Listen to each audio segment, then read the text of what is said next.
Assalamualaikum warahmatullahi wabarakatuh. Waalaikumsalam warahmatullahi wabarakatuh. Bismillahirrahmanirrahim. Alhamdulillahi rabbil alamin. Wassalatu wassalamu ala asyrafil anbiya'i wal mursalin Sayyidina wa habibina wa syafi'ina wa maulana Muhammad wa ala alihi wa ashabihi ajma'in.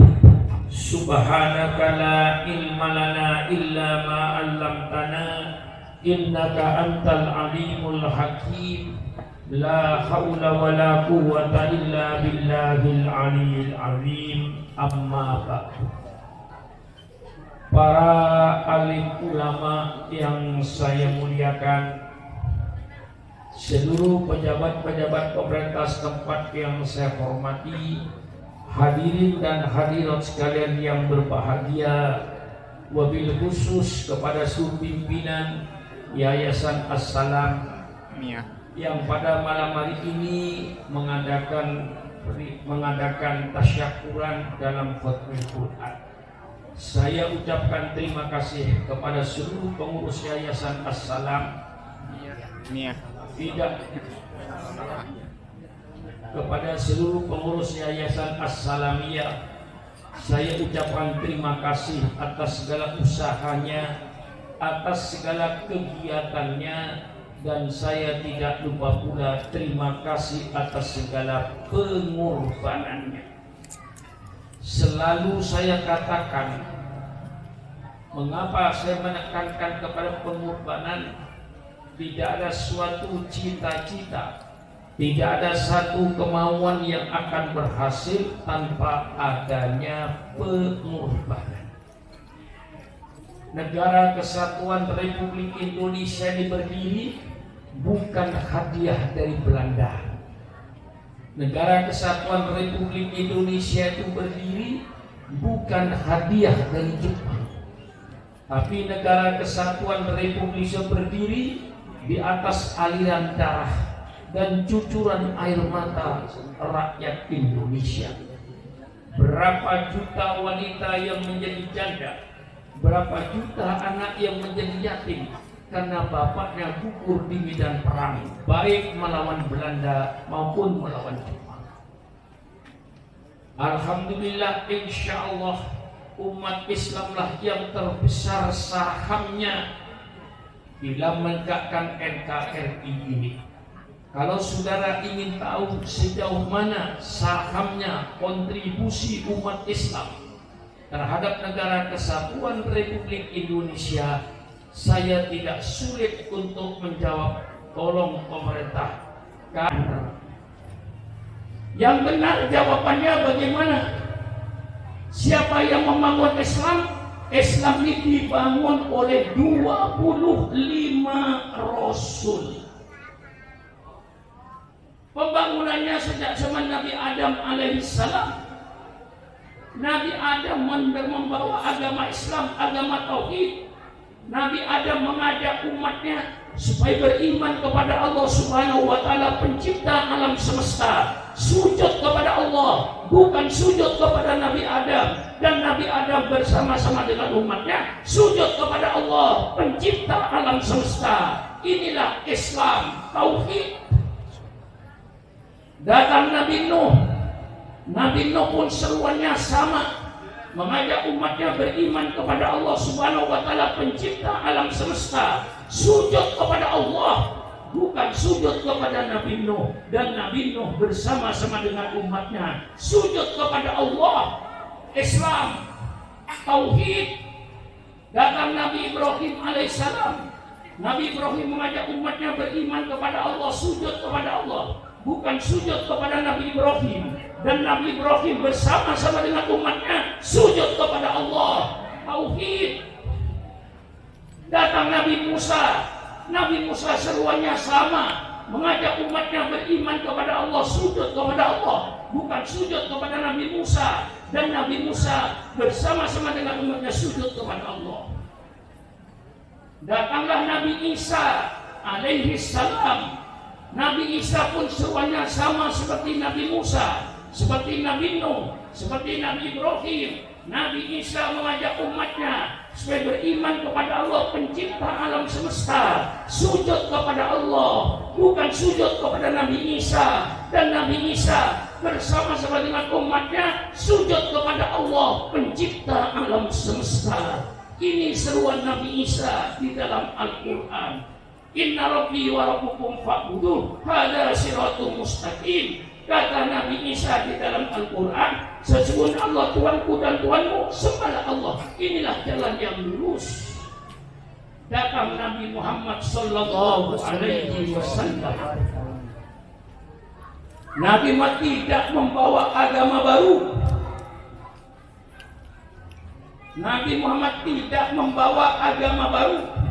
Nabi Muhammad menyempurnakan agama yang sudah dibawa oleh 24 Rasul sebelumnya. Maka di dalam kitab Sahih Muslim dalam bab Muhammad Khatamun Nabiyyin bersabda Rasulullah sallallahu alaihi wasallam, "Makali wa makalul anbiya min qabli kama kaliman bana baitan wa ana akhiru man wada'a hadil labina." Perumpamaan saya, kata Nabi Muhammad, dengan nabi-nabi sebelum saya itu cuma ibaratkan seorang yang membangun rumah, yang membangun gedung yang besar. Saya datang terakhir meletakkan batu terakhir pertanda pembangunan sudah selesai. Maka dengan datangnya Nabi Muhammad sallallahu alaihi wasallam, maka Muhammadun aba ahadin min rijalikum walakin Rasulullah wa khataman nabiyyin. Nabi Muhammad sebagai nabi yang terakhir. Umat Islam tidak usah gelisah, tidak usah bingung kalau ada nabi-nabi baru yang mengaku dirinya nabi. Allah sudah tutup nabi dengan Nabi Muhammad. Siapapun yang mengaku nabi setelah Muhammad itu bukan Islam. Mantapkan akidah saudara. Tidak usah diombang-ambingkan orang yang ngaku nabi, ngaku nabi, ngaku nabi. Setelah Muhammad tidak nabi lagi. Tutup. Sebagai penutup, Nabi Muhammad finishing. Maka dengan datangnya Nabi Muhammad dan Al-Quran diturunkan oleh Allah, Allah menyatakan di dalam Al-Quran, "Al-yawma akmaltu lakum dinakum wa atmamtu alaikum nikmati wa raditu lakumul Islam madina." Hari ini telah saya sempurnakan agamamu untukmu. Al-Quran 30 juz sudah turun semua. Syariat Allah sudah tumplak-plak. Tidak ada lagi sisanya di Lauh Mahfuz. Diturunkan oleh Allah seluruhnya kepada Nabi Muhammad. Al-Quran sudah turun 30 juz. Wa atmamtu lakum nikmati, dan telah saya sempurnakan nikmatku. Menurut ulama tafsir, sempurnanya nikmat Allah dengan datangnya Nabi Muhammad sallallahu alaihi wasallam. Seandainya Nabi Muhammad belum datang, nikmat Allah belum sempurna. Quran sudah datang yang akan menjelaskan Al-Quran, sudah Allah bangkitkan Nabi Muhammad sallallahu alaihi wasallam. Kemudian Allah bikin pernyataan. Ini bukan perkataan syukran makmum. Ini Allah yang menyatakan, "Wa raditu lakumul Islam madina."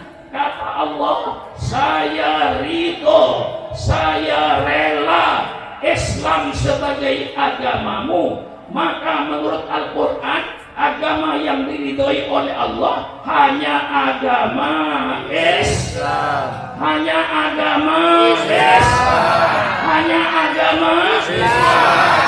Inna dina indallahil Islam. Ini menurut Al-Quran, bukan syukran makmun. Inna dina indallahil Islam. Sesungguhnya agama yang diridhoi oleh Allah hanya agama Islam. Mantapkan dan yakinkan kalau Al-Quran itu bukan dari Nabi Muhammad. Al-Quran itu dari Allah Subhanahu wa ta'ala. Allahu Azza wa Jalla. Isinya Al-Quran tauhid. Al-Quran cuma kenal dua, Al-Khaliq wal Makhluk, pencipta dan yang diciptakan.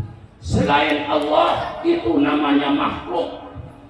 Allah Khaliq, pencipta. Selain Allah makhluk, maka jangan menyembah kepada makhluk. Jangan meletakkan makhluk disamakan, disejajarkan dengan Allah. Itu nama syirkun, perbuatan syirik.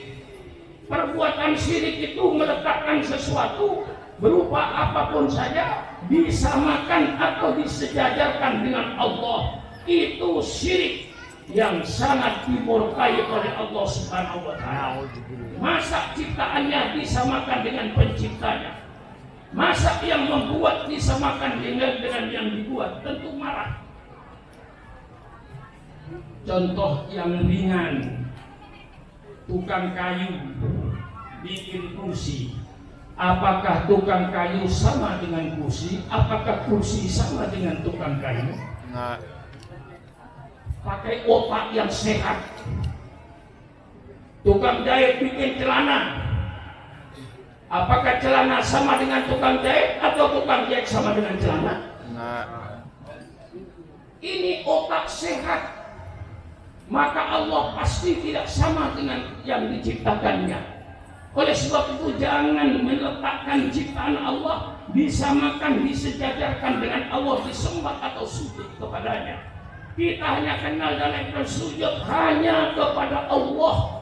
Inna sholati wa nusuki wa mahyaya wa mamati lillahi rabbil alamin la syarikalah. Inilah Islam mengajarkan tauhid. Islam mengajarkan ibadat kepada Allah yang dinyatakan dalam rukun Islam. Kita baca syahadat, kemudian menegakkan sholat, kemudian mengeluarkan zakat, puasa Ramadan, haji.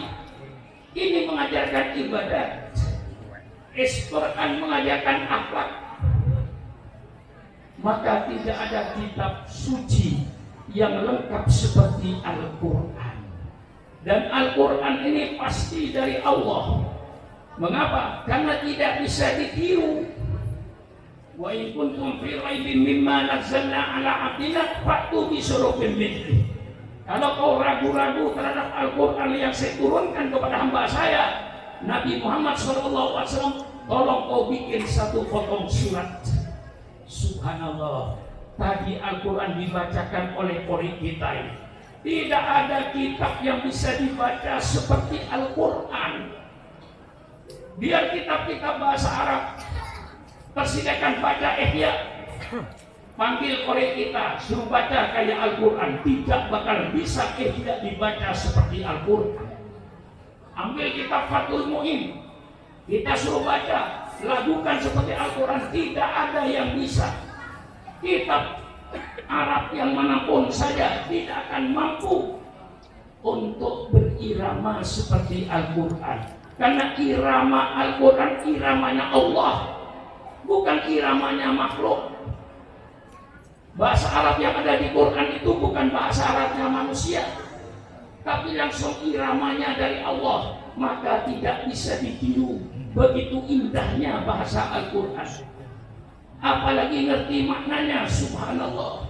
Idas sama'um fatarat, wa idal kawakibun tafarat, wa idal biharu fujirat, wa idal kuburu bu'firat, alimat nafsu ma qaddamat wa akharat. Subhanallah.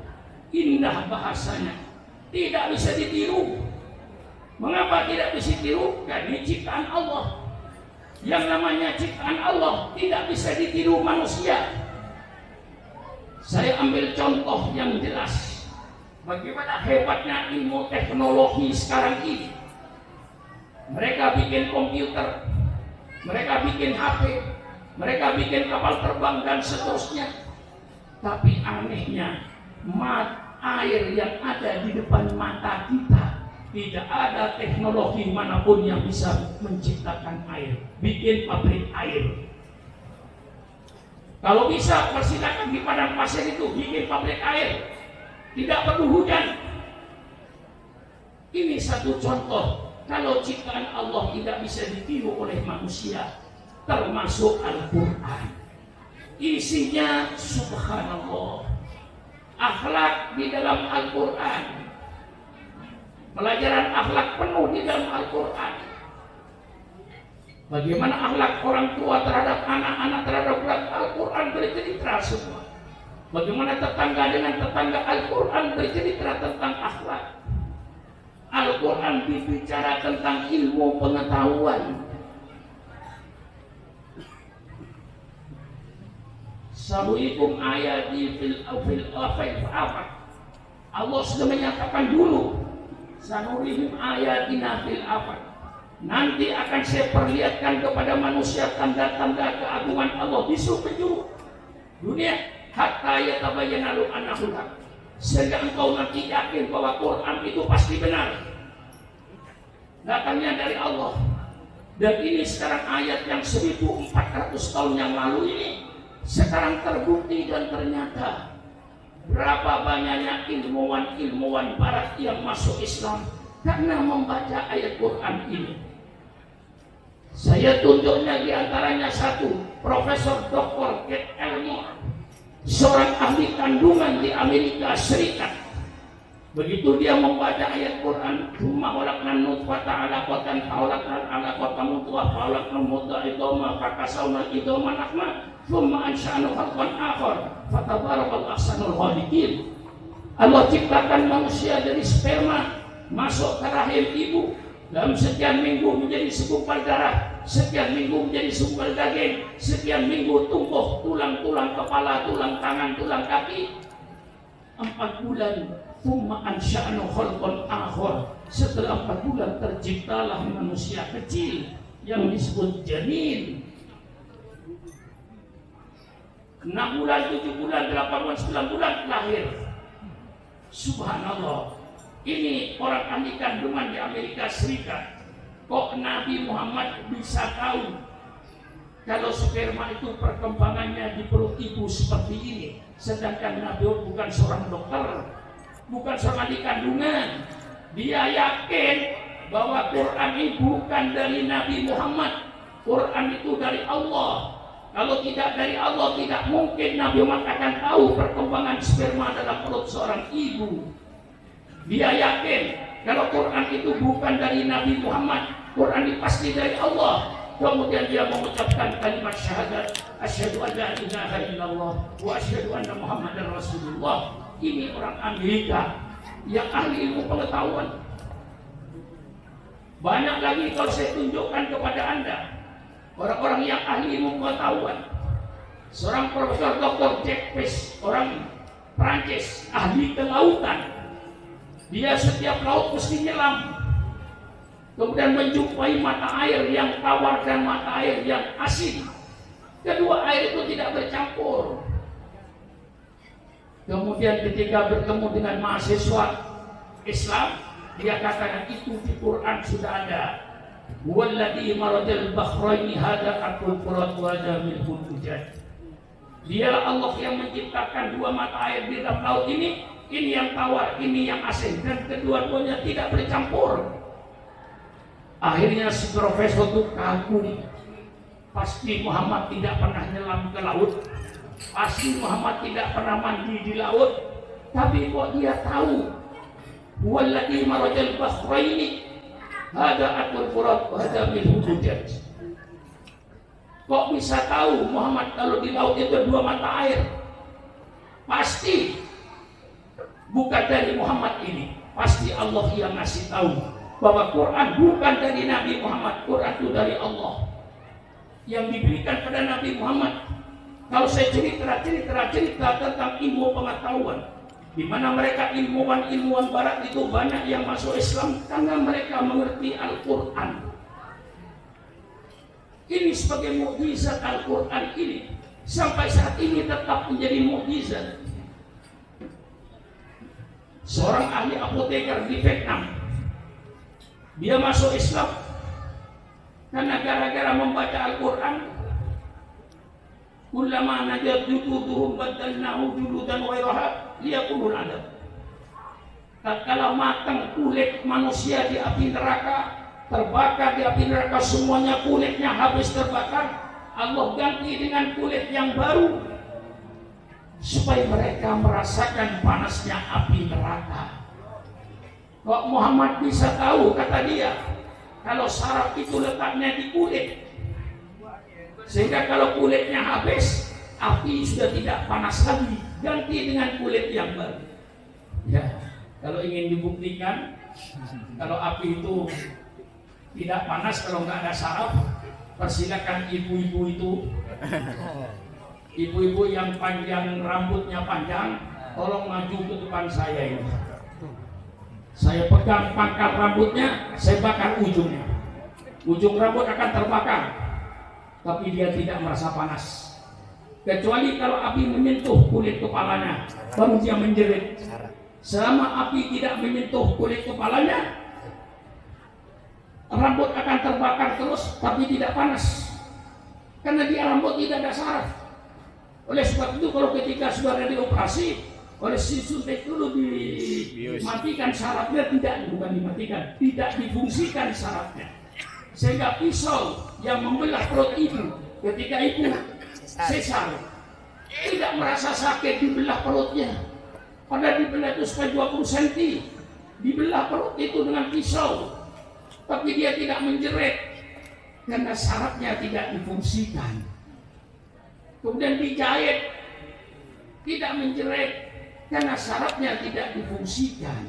Lalu dia, ahli apoteker itu berkata, Dr. Tahasin berkata, kok Muhammad bisa tahu kalau saraf itu letaknya di kulit?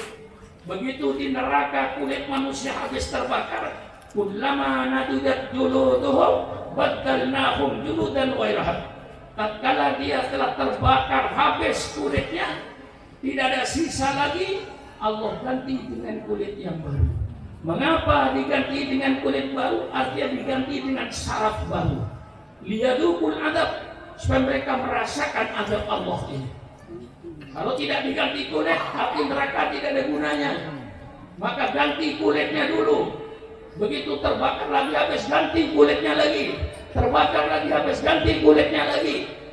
Selama-lamanya.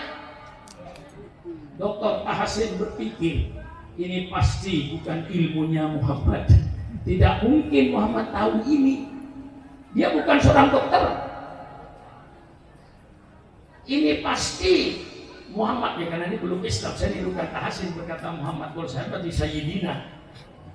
Kata Dr. Tahasin, pasti Muhammad ini nggak tahu soal ini. Ini pasti dikasih tahu.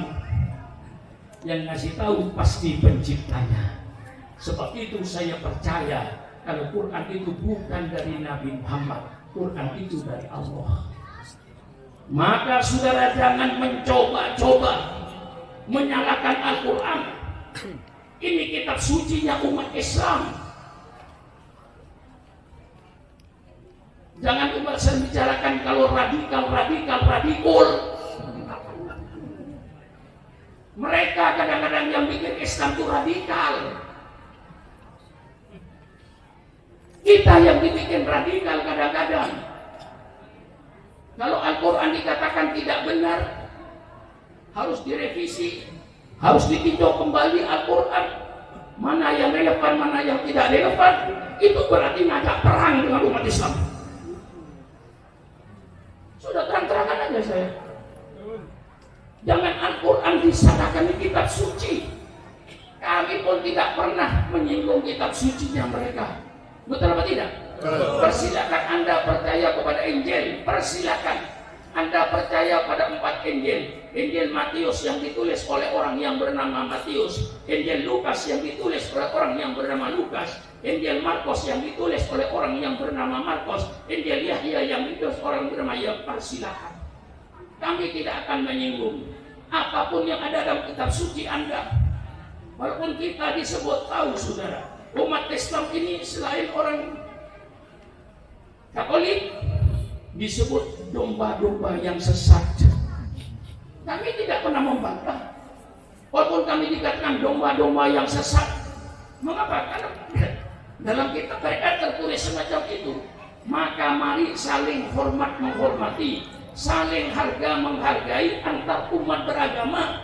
Tapi bukan berarti membenarkan semua agama. Membenarkan semua agama hukumnya murtad. Jelas ya? Jelas. Ini sekarang main-main dengan akidah. yang berkata Al-Quran itu perlu ditinjau ulang.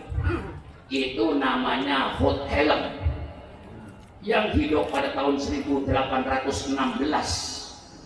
Hot Helm dalam bukunya dia berkata, walaupun syariat Allah, wahyu dari Allah, tapi wahyu itu diturunkan oleh Allah pada situasi dan kondisi tertentu, maka ayat Allah tidak berlaku selamanya. Maka ayat Allah itu perlu ditinjau kembali, mana yang relevan, mana yang tidak relevan. Ini bukan perkataan orang sekarang, perkataan Hot Helm 1816 dahulu.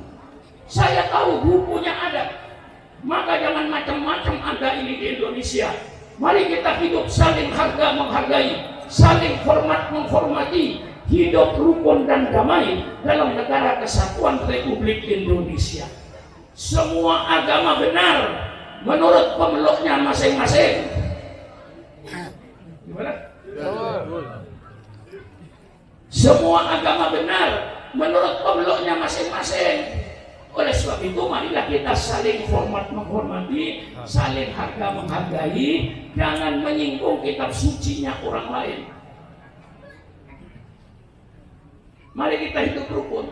Inilah kitab suci Al-Quran yang penuh dengan pelajaran-pelajaran hudan linnas sebagai petunjuk hidup.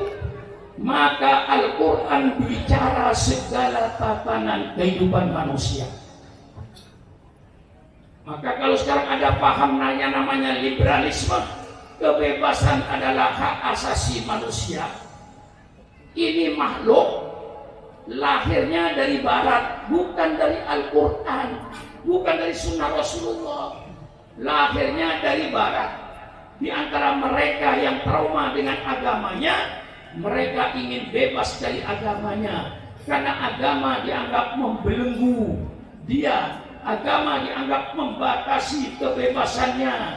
Ini haram, ini wajib. Itu berarti membatasi. Lalu makhluk lahirlah makhluk ingin membebaskan manusia dari asuhan agama.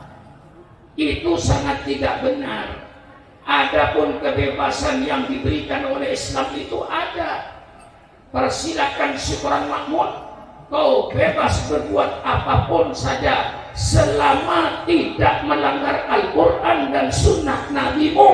Kebebasan yang dibatasi bukan kebebasan mutlak tanpa batas. Kebebasan mutlak tanpa batas bukan untuk manusia, untuk binatang, dan untuk orang gila.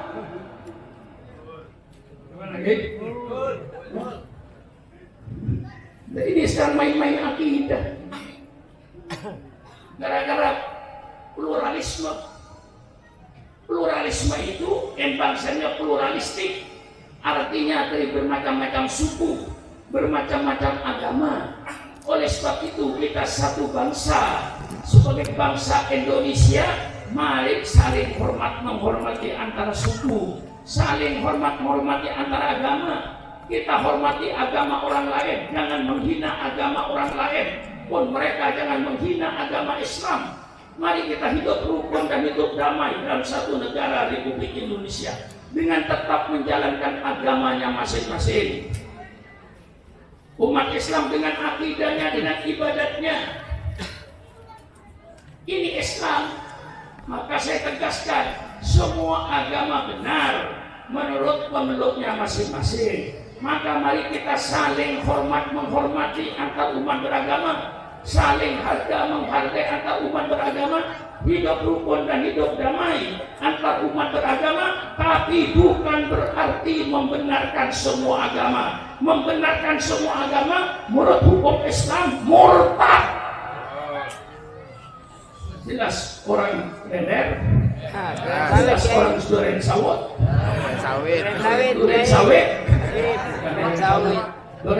Duren Sawit, jelas ya. Profesor, Cilungup, pasti Cilungup, orang Cilungup. Cilungup kampungnya. Cilungup. Bukan Cilangkap, Taman Mini. Cilungup. Ya. Oke. Ini saya jelaskan karena saya ini bertanggung jawab nanti di akhirat. Kalau orang Cilongok murtad, Syukran Makmur nanti yang bertanggung jawab. Iya. Dan saya ini sudah tua kayak begini, sudah ada pikiran macam-macam. Pikiran saya cuma satu, kuburan. Kapling perlu.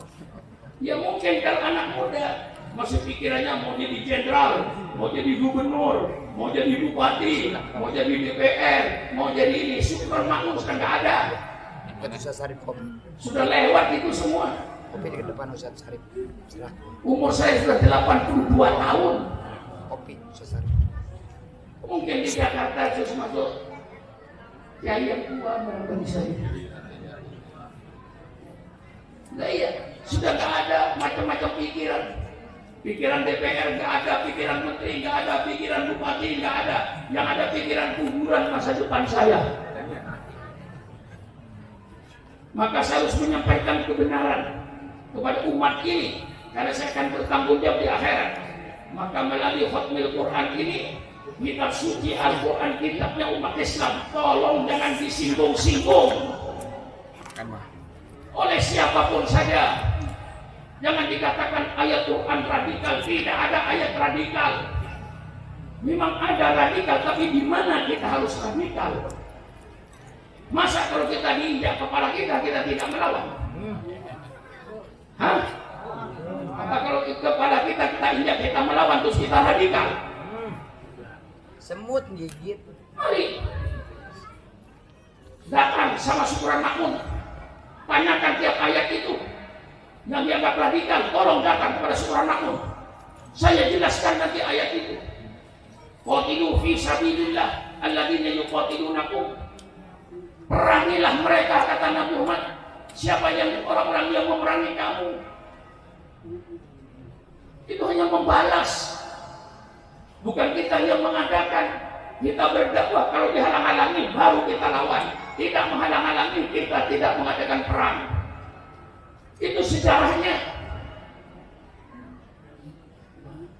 Disitulah mari kita saling menjaga, saling menghormati, jangan mengkritik kitab sucinya orang lain. Kalau ini nanti diteruskan akan hancur bangsa ini. Kita saling hormat menghormati, Syukran Makmur menghormati. Anda percaya kepada 4 Injil, persilakan. Walaupun Syukran Makmur yakin bahwa Injil itu cuma 1, tapi karena Anda yakini, persilakan. Kami tidak menghalang-halangi. Kami dikatakan domba-domba yang sesat, persilakan. Anggapan Anda kami domba sesat, tidak apa-apa. Tapi kami menyatakan bahwa kami orang yang beriman kepada Allah Subhanahu wa Ta'ala, kami orang yang benar. Oleh sebab itu, mari kita hidup di Indonesia saling hormat menghormati, saling harga menghargai. Tapi bukan berarti membenarkan semua agama. Mari kita tegakkan agama ini kepada orang yang sudah beragama. Selalu saya pesan, jangan menegakkan agama kepada orang yang sudah beragama.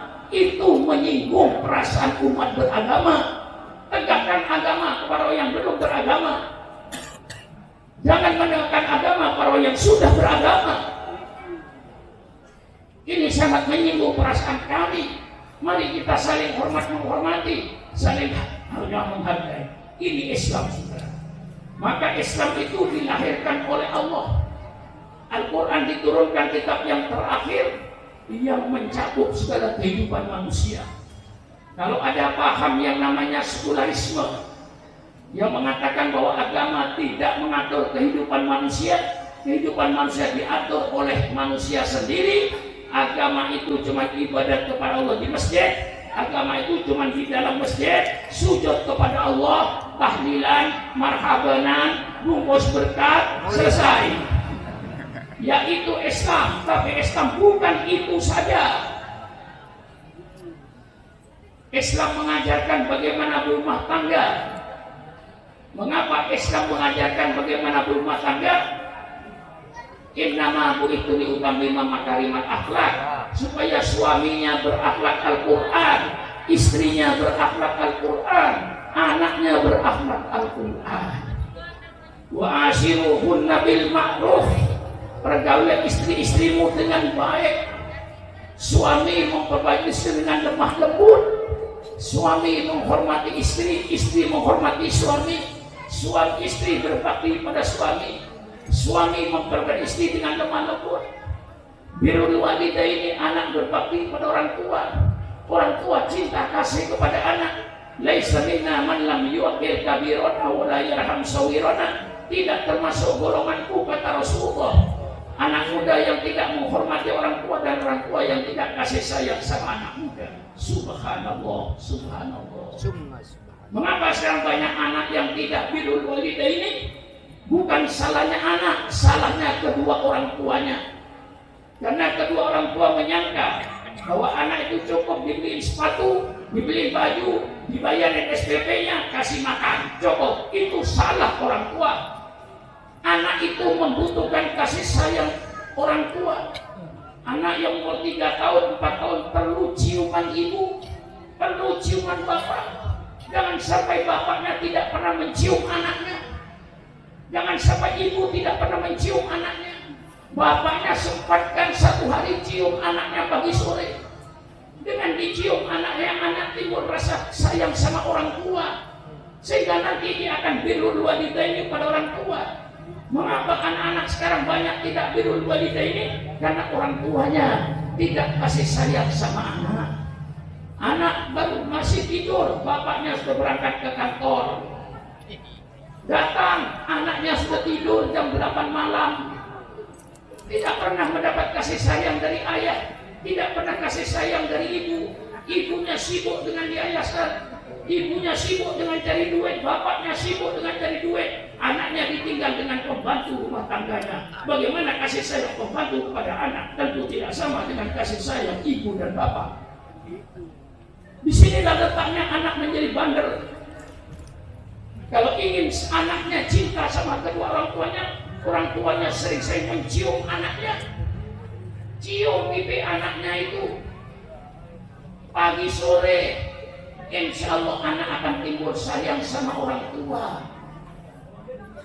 Kalau ini semuanya syariat rumah tangga ini dijalankan oleh bangsa Indonesia, pemerintah tidak perlu membuat badan perlindungan kekerasan rumah tangga. Tidak ada kekerasan rumah tangga dalam syariat Islam. Tidak ada. Ini saya jelaskan, rumah tangga dibikin semacam itu sehingga diatur oleh Islam. Mulai masuk WC diatur, mulai dapur diatur. La taqulu amwalakum bainakum bil batil. Jangan kau makan harta di antara kamu dengan cara yang batil, yang haram. Ketika ibu mencuci beras di dapurnya, ibu bertanya sama berasnya, "Hai beras, dari mana datangmu?" Dari hasil nyopet, hasil ngurangin timbangan, sogok menyogok, suap menyuap, merampok duit rakyat. Ini semuanya haram. Kalau seandainya bangsa Indonesia menjalankan syariat Islam soal rezeki, tidak ada rezeki yang lewat tenggorokannya yang haram. Insya Allah korupsi tidak ada, suap menyuap tidak ada, sogok menyogok tidak ada, ngurangin timbangan tidak ada. Semua pedagang-pedagangnya jujur. Kalau seandainya syariat Islam, rezeki yang lewat tenggorokannya harus yang halal.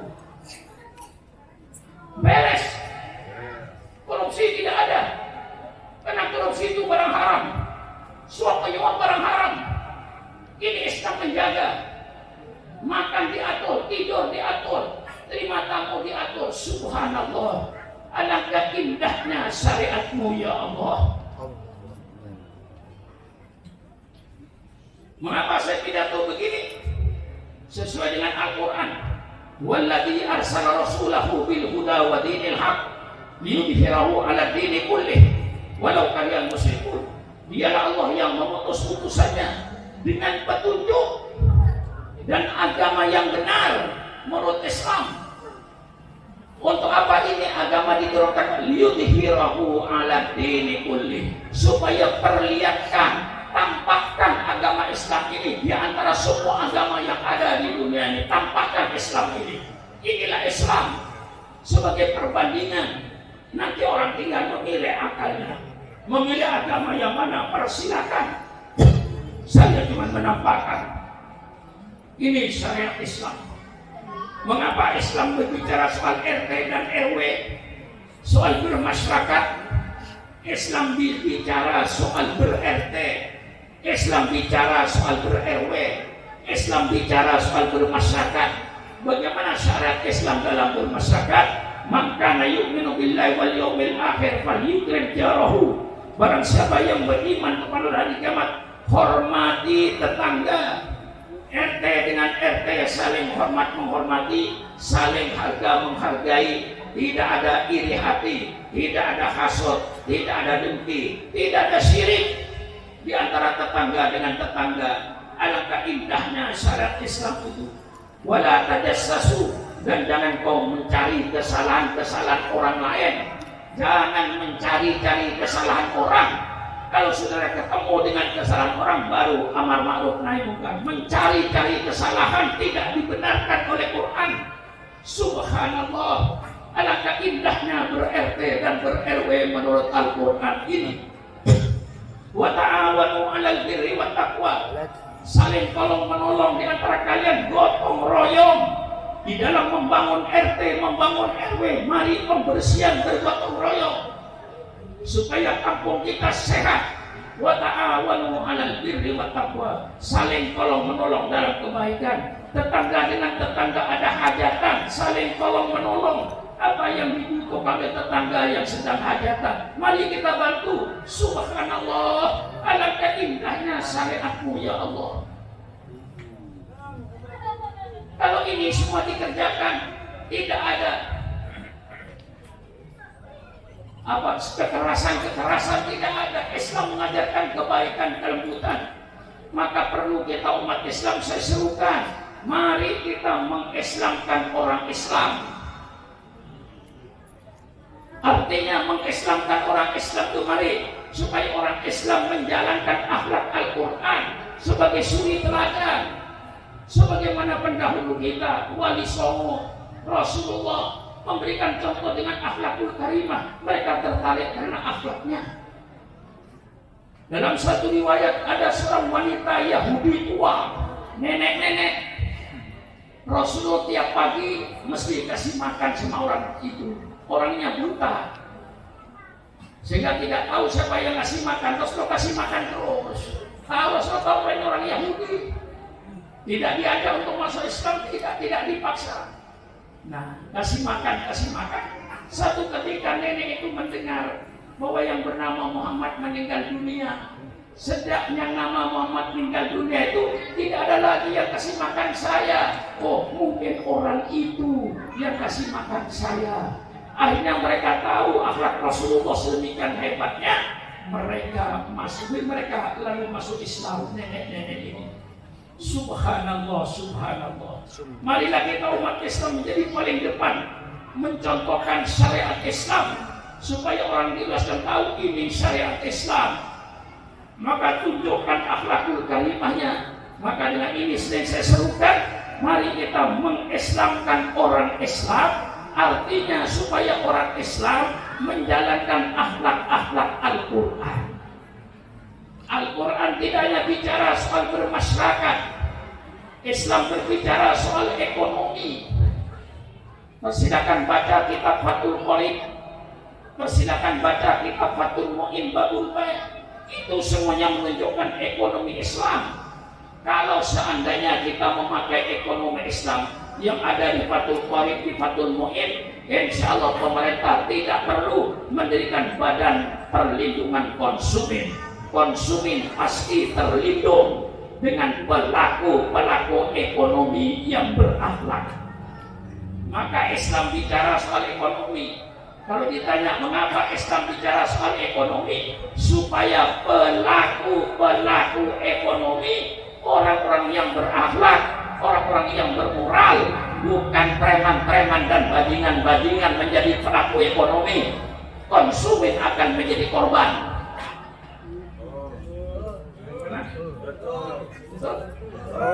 Ini Islam bicara ekonomi. Siapa bilang Islam tidak bicara ekonomi? Jadi orang Islam yang berpaham sekularisme itu orang yang tidak mengerti Islam. Islam berbicara segala tatanan kehidupan manusia. Jadi mengapa Islam bicara ekonomi? Jawabannya satu, innama bu'ithu liutammima makarimal akhlaq, supaya pelaku ekonomi di pasar-pasar, di toko-toko, mereka pelaku ekonomi yang berakhlak, yang bermoral, bukan penipu. Mantap. Mantap. Super mantap. Super mantap. Super. Ya, super mantap. Islam bicara politik. Yang melarang kiai bicara politik dulu Belanda. Mengapa ulama dilarang bicara politik oleh Belanda? Karena Belanda ingin menjaga Indonesia terus. Maka kiai dilarang bicara politik. Kitab-kitab yang berbau politik tidak boleh masuk ke Indonesia. Seperti Al-Ahkam As-Sultaniyah Imam Mawardi, Al-Ahkam As-Sultaniyah tentang hukum tata negara Imam Abu Ja'far Madzhab Hambali, tidak boleh masuk kitab ini. Termasuk Kiai Maskur, mantan Menteri Agama zaman Bung Karno, menyampaikan kepada saya kitab itu Nasiin pun zaman Belanda nggak boleh dibaca. Kan itu membangkitkan generasi muda. Jadi yang melarang kiai bicara politik itu Belanda. Kalau sekarang ada orang yang melarang kiai bicara politik, itu berarti sisa-sisanya Belanda. Belanda putihnya pulang, Belanda ireng yang menggantikan. Angus. Belanda Angus. Belanda Angus. Kalau kiai tidak mau bicara politik, berarti kiai sudah menyerahkan negara kepada orang lain. Berarti kiai sudah tidak punya tanggung jawab. Kalau kiai masih memikirkan umat dan bangsanya, kiai berpolitik. Kalau perlu kita jadi gubernur, kalau perlu kita jadi presiden, kalau perlu kita jadi panglima, kalau perlu kita jadi bupati, kalau perlu kita jadi kodim dan semuanya. Nah, maka Islam bicara politik. Mengapa Islam bicara politik? Jawabannya sama. Jawabannya satu. Islam bicara politik, innama bu'ithu liutammima makarimal akhlaq, supaya pelaku politik itu orang yang bermoral.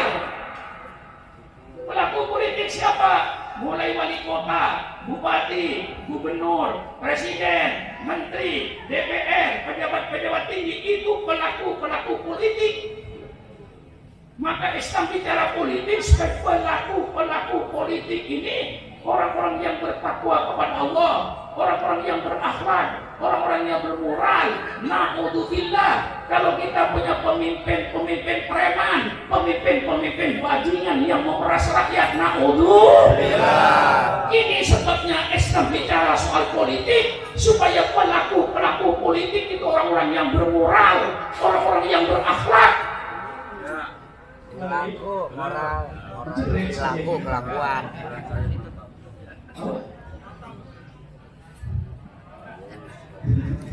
Padahal sudah tua. Minum dulu kesian serat. Nah, saudara-saudara, ini sebabnya. Maka Islam bicara soal politik. Ayat-ayat politik dalam Al-Quran, subhanallah, banyaknya. Di antaranya, innallaha ya'murukum an tu'addul amanati ila ahliha wa idza hakamtum bainan nas an tahkumu bil adli. 100% ayat ini politik. Persilakan ulama-ulama yang tidak setuju dengan saya datang ke rumah saya diskusi. Kalau ini saya katakan ayat politik, innallaha ya'murukum an tu'addul amanati ila ahliha. Sesungguhnya Allah menunjukkan untuk menyerahkan kepercayaan termasuk jabatan kepada orang ahlinya. Jangan sembarangan mengangkat pejabat-pejabat pemerintah. Siapa yang layak jadi ketua RT, siapa yang layak jadi ketua RW, dan siapa yang layak jadi kepala desa atau lurah, siapa yang layak jadi camat, siapa yang layak jadi wali kota, siapa yang layak jadi gubernur, siapa yang layak jadi menteri, siapa yang layak jadi presiden, siapa yang layak jadi anggota DPR. Jangan menyerahkan kepercayaan jabatan ini kepada sembarang orang, hancur negara ini. Al-Quran. Bagaimana? Paham? Paham? Super paham, warjibni pahman ya Rabbi. Itu saudara-saudara, supaya kita ini semua pejabat pemerintah yang bergerak di bidang politik, pelaku orang yang bermoral. Wa idza hakamtum bainan nas an tahkumu bil adli. Kalau kau menetapkan hukum, tetapkan hukum yang adil. Jangan tebang pilih. Karena orang dicintai, biar salah tidak diproses. Aman. Betul? Tapi karena orang yang tidak disenangi, biar tidak punya salah, diploskan ke penjara. Ini namanya tidak adil, tebang pilih. Wa idza hakamtum bainan nas an tahkumu bil adl, biar orang sampai pada keluarganya berlaku adil. Apalagi orang lain, kepada anak berlaku adil. Kalau memang salah ya salah. Jangan tebang pilih. Ini ayat politik. Wa idza hakamtum bainan nas an tahkumu bil adl. Kalau kau menetapkan hukum, dia akan tetapkan hukum yang adil. Jangan tebang pilih. Jangan karena cinta atau karena benci. Dalam hukum itu tidak ada semuanya. Tegakkan hukum secara adil. Pejabat-pejabatnya harus yang profesional, yang ahli. Rasulullah dalam hadis politiknya mengatakan, idza duyi'atil amanatu fantadhiris sa'ah. Apabila kepercayaan di antara bangsa ini sudah hilang, pemerintah dengan rakyat sudah saling curiga-mencurigai, rakyatnya tidak percaya pada pemerintahnya, pemerintahnya tidak percaya pada rakyatnya, pemerintah dengan pemerintah saling curiga-mencurigai, rakyat saling curiga-mencurigai, hilang amanah. Idza duyi'atil amanatu fantadhiris sa'ah. Kalau amanah sudah hilang, tumbuhlah hancurnya suatu bangsa. Kemudian Rasulullah ditanya, wa kaifa itu atuha ya Rasulullah? Bagaimana hilangnya amanah ya Rasulullah? Rasulullah menjawab, idza wusidal amru ila ghairi ahlihi fantadhiris sa'ah. Apabila urusan diserahkan kepada orang yang bukan ahlinya, tunggulah hancurnya negara itu. Maka kiai saatnya bicara politik, tapi politik Al-Quran, politik sunnah Rasulullah, bukan politik kuat yang penuh dengan kebohongan, yang penuh dengan pencitraan. Maka saya katakan pemimpin-pemimpin yang mengadakan pencitraan itu sudah pasti pemimpin bohong. Pencitraan tidak usah dibikin, akan datang dengan sendirinya. Dengan perbuatan Anda akan timbul pencitraan. Tidak usah dibikin, tidak usah direkayasa, itu kebohongan. Mari kita jujur di dalam Islam. Inilah semuanya ayat-ayat dalam Al-Quran. Kita pilih pemimpin, saya sangat sedih terus terang saja. Mengapa negara kok jadi begini? Rakyat memilih pemimpin karena sembako, betul apa tidak? Rakyat memilih pemimpin karena duit, betul apa tidak? Saya kalau keliling ke kampung-kampung pemilihan umum, Pak, milih yang mana Pak? Hampir rata jawabannya, pokoknya Pak, yang ngasih duit saya pilih, yang nggak ngasih duit tidak saya pilih. Kira-kira di sini sama nggak kira-kira? Sama, Beda. Ayam kecil. Beda. Saya mah. Sayang bangsa ini kok memilih pemimpin karena bagi-bagi duit. Dari mana duitnya itu? Dan nanti kalau sudah jadi pemimpin pasti balik modal. Betul apa tidak? Betul. Kalau Sukarno ingin jadi Bupati Tangerang atau Bupati Bekasi, Sukarno keluar duit sampai 30 miliar. Setelah saya jadi bupati, pikiran saya pasti untuk mengembalikan modal. Betul atau tidak? Betul. Untuk mengembalikan modal tidak ada jalan lain kecuali merampok duitnya rakyat. Betul atau tidak? Betul banget.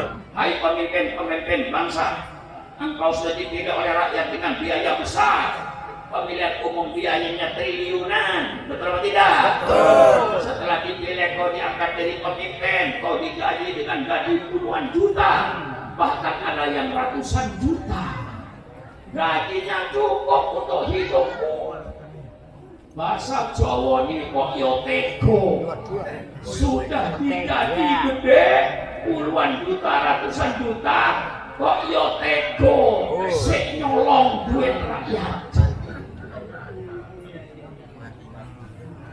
Ini saya bicara apa adanya, betul atau tidak? Kenapa? Saya cinta bangsa, saya cinta NKRI, supaya memilih pemimpin itu bukan karena duitnya.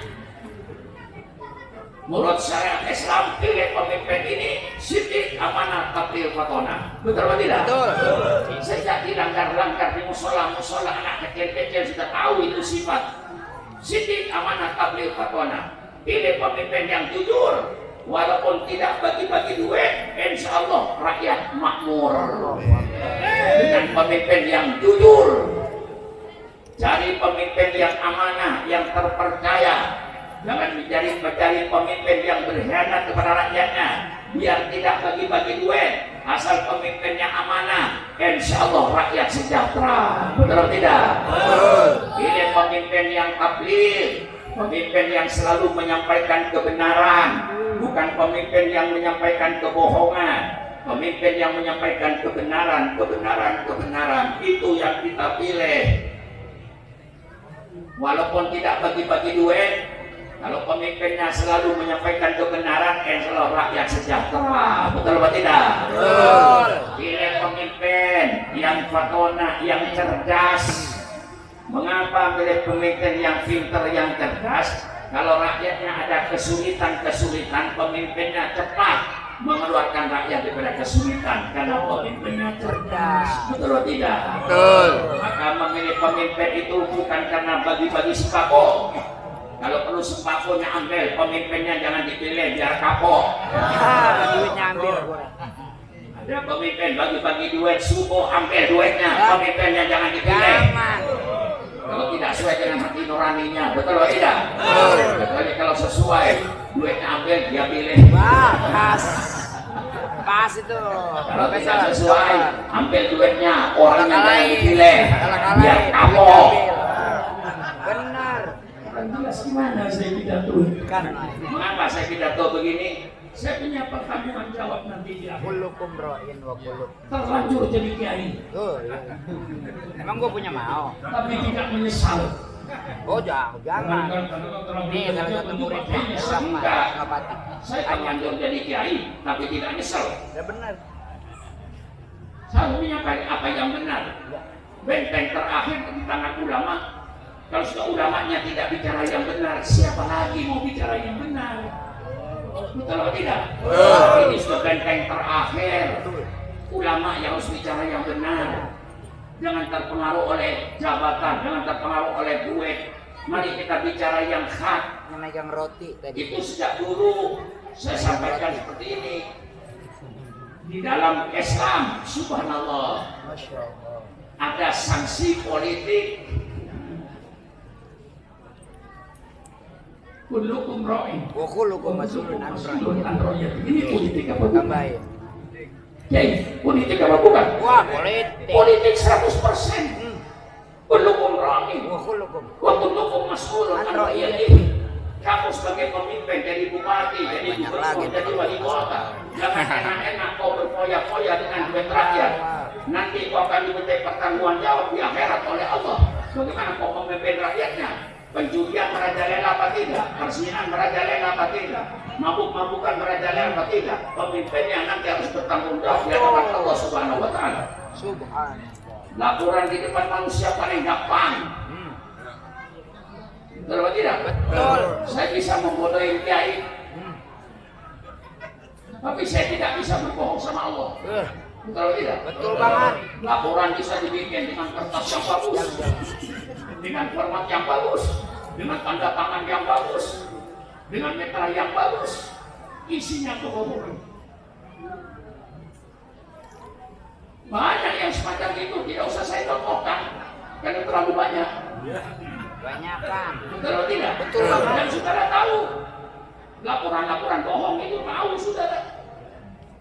Ya, kalau sudah terpaksa yang saya buka, sudahlah. Satu aja.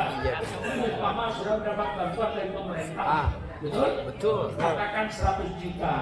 Apa nanti keluar 100 juta? Belum tentu. Saudara yang menjawab bukan saya. Biar lebih tahu, Ya, Profesor. lebih tahu. Kiai. Tidak terima 100 juta. Dapat terima 75, Potong. 80. Komisi, Tapi komisi. anehnya, yang menerima dipaksa tanda tangan 100. Benar. Bohong apa tidak? Mau terima 80 kok. Dan nanti suruh bikin pembangunan yang habis 100. Laporannya rapi, tanda tangannya bagus, stempelnya bagus, tapi isinya kebohongan. Itu di dunia. Tapi di padang mahsyar tidak ada yang bisa membohongi Allah. Kullukum ra'in wa kullukum mas'ulun an ra'iyatihi. Man waliya min amri ummati fasaqqa alaihi wasqut alaihi. Barang siapa yang memegang urusan umatku, kemudian dia mempersulit urusan umatku, maka pejabat yang semacam itu nanti akan dipersulit oleh Allah di padang mahsyar. Maka dari RT sampai Bapak Presiden sampai Gubernur seluruhnya, tolonglah permudah urusan rakyat, jangan mempersulit urusan rakyat. Ini syariat Islam. Saya sampaikan hadis Rasulullah, man waliya min amri ummati fasaqqa alaihi fasbuk alaih. Barang siapa yang memegang urusan umatku, kemudian dia mempersulit urusan umatku, persulitlah kata Rasulullah nanti pada hari kiamat. Subhanallah. Nah, kadang-kadang pikirannya begini, Kiai, kalau bisa dipersulit, mengapa dipermudah? Itu syariatnya iblis. Syariatnya iblis. Mengapa kalau bisa dipermudah, mengapa kalau bisa dipersulit, mengapa dipermudah? Itu iblis. Syariat Islam kebalikannya. Kalau bisa dipermudah, mengapa dipersulit? Gampangin urusan orang, yang disusahin. Kalau bisa dipermudah, mengapa dipersulit? Gampangin urusan orang, jangan disusahin. Kalau pikiran yang setan, kalau bisa dipersulit, mengapa dipermudah? Ini hadis, bukan surah Al-Qur'an. Buka nanti Bulughul Maram, juz yang terakhir. Itu akan ketemu. Man waliya min amri ummati fasaqqa fasuk alaihi.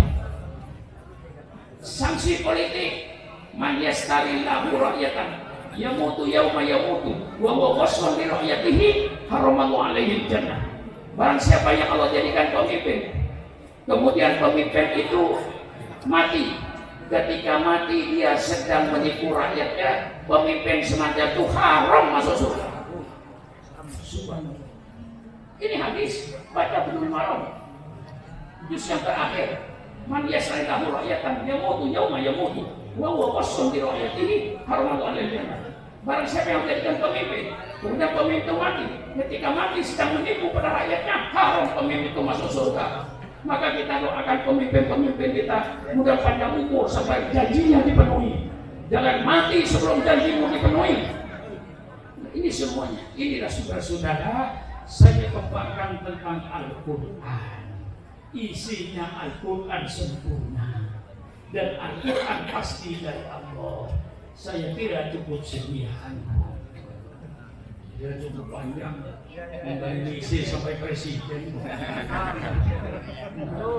Saya kira cukup sekian. Ya, saya ini sebenarnya kesehatan saya ini belum sempurna betul, Pak, ya. Kebetulan saya 3 bulan yang lalu itu jatuh, setelah keluar dari kamar mandi jatuh, terpukul itu ya pangkal paha saya. Ya alhamdulillah saya pergi ke dokter, diperiksa dokter, ya karena tulang yang ada yang kayak undi-undi itu di dalam itu yang melengkung itu, tulang ekor enggak, yang di sini yang apa? Yang kunci itu, nah itu sudah retak dan sulit untuk kembali sebabnya umurnya sudah tua. Jadi tulangnya itu getahnya sudah kering. Kalau anak muda umur 30 tabrakan, kemudian jangan, kemudian patah asal tulangnya ketemu itu nyambung, bisa nyambung karena getahnya masih banyak. Nah tulang saya ini kata dokter sudah keropos, sudah 82 tahun, harusnya tulang yang asli diambil oleh dokter. Kata dokter saya ganti Pak dari spare part dari Jerman karena impor. Jadi ya karena sudah pertimbangan dokter, semua dokter jantung, dokter paru-paru sudah sepakat saya dioperasi, ya diambillah yang asli, diganti dengan spare part.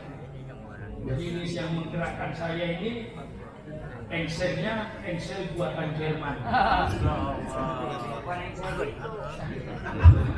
Jadi lutut saya bisa bergerak, bisa melangkah itu yang main itu spare partnya dari Jerman. Ya tapi dokter untuk membangkitkan semangat saya berkata ini walaupun tidak asli Pak Kiai insya Allah kuat. Tapi saya yakin pasti tidak akan sama dengan ciptaan Allah. Pasti ada bedanya. Walaupun sekarang saya bisa melangkah, nah sekarang saya ini kalau berjalan biasa aja. Kalau di rumah saya nggak banyak tongkat, sudah ke dapur mandi apa sudah biasa. Cuman kalau mau sujud, rupanya saraf saya yang didengkul, tumit saya belum bisa ketemu dengan pangkal paha saya.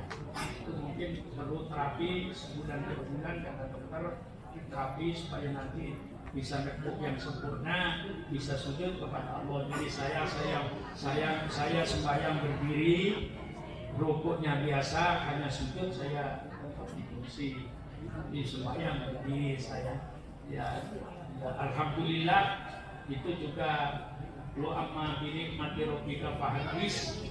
Alhamdulillah lebih cepat dari perhitungan dokter. Perhitungan dokter saya masuk rumah sakit akhir Desember. Kata dokter nanti 15 Februari Pak Kiai bisa lepas tongkat. Alhamdulillah saya pulang ke rumah dilayani oleh ustaz-ustaz di kamar saya. Ya, alhamdulillah perubahan itu tidak pakai 1 minggu, kadang-kadang beberapa hari terjadi perubahan. Saya keluar rumah sakit beberapa hari saya bisa turun sendiri dari tempat tidur, tapi kembali belum bisa. Beberapa hari saya bisa turun, bisa kembali sendiri, bisa ke kamar mandi sendiri. Lalu saya pakai tongkat yang kakinya 4, apa namanya itu ya barangkali cuma 1 minggu. Setelah itu saya lepas pakai tongkat 1. Tongkat 1 tidak sampai setengah bulan. Setelah itu saya lepas akhir Januari, saya sudah tidak pakai tongkat. 15 Februari saya pergi ke dokter, tidak pakai tongkat, ditanya itu, Pak Kiai sudah lepas tongkat? Iya, sudah setengah bulan yang lalu. Padahal kata dokter tongkat itu suruh melepas tongkat, ternyata lebih cepat setengah bulan. Ya, alhamdulillah kemarin saya ke Jawa Timur, pidato di Pasuruan, pidato di Bangil, lalu pidato di Malang 3 kali, pidato di Madura, kembali ke sini, lalu balik lagi, tadi masih pidato di Banten, sudah macet jalan dari Banten, dari Cikande sampai ke rumah saya makan waktu 4 jam, sama dengan ke Semarang, sama dengan ke Tegal, itu macetnya. Jadi saya istirahat sebentar, sudah masuk rumah jam setengah 5, istirahat sebentar, jam 8 saya setengah 9 berangkat ke sini. Alhamdulillah dalam keadaan sehat, saya bisa menyampaikan apa yang ada di dalam Al-Quran sebagai mukjizat. Mudah-mudahan yayasan Al-Islamiyah ini yayasan yang diberikan keberkahan oleh Allah Subhanahu Wa Taala, melahirkan anak-anak yang menjaga Al-Quran. Karena yang hafal Al-Quran itulah yang menjaga Al-Quran. Saya kira cukup sekian saja. Kepada seluruhnya saya mohon maaf yang sebesar-besarnya. jaga kesatuan dan persatuan bangsa, jaga toleransi antar umat beragama, saling hormat menghormati, saling harga menghargai, tapi bukan berarti membenarkan semua agama. Membenarkan semua agama, hukum Islam hukumnya murtad.